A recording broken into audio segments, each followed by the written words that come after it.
Сәлем қымбаттым, сіздермен бірге мен Фариса Халыкова, қарым-қатынас экспертімін. Бүгінгі бізде айтылатын тақырып ажырасқан әйелдер махаббатқа лайық емес пе? Сразу айта салайық, жалпы ажырасқан ер азаматта бақытты болуға лайықты, дегенмен бүгінгі әңгіме әйелдер туралы болмақ. Көбіміз ажырасқаннан кейін қайта тұрмыс құруға, бақытты болуға өзімізге рұқсат бермей қоямыз. Себебі қоғамның ажырасқан деген атағы бар. Баламыз болса, онда мені кім алсын, мен кімге керекпін, қайтадан тұрмысқа шығамын ба, осы басқан отты қайтадан басамын ба дейтін қорқыныш болады. Ең алдымен өзіңізбен жұмыс жасап, самооценкаңызды көтерсеңіз, онда міндетті түрде бақытты бола аласыз.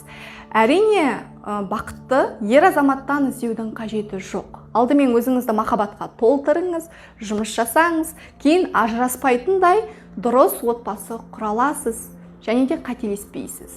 Қазіргі уақытта сізде осындай проблема бар ма? Маған өз пікірлеріңізді, ойларыңызды жаза кетсеңіздер.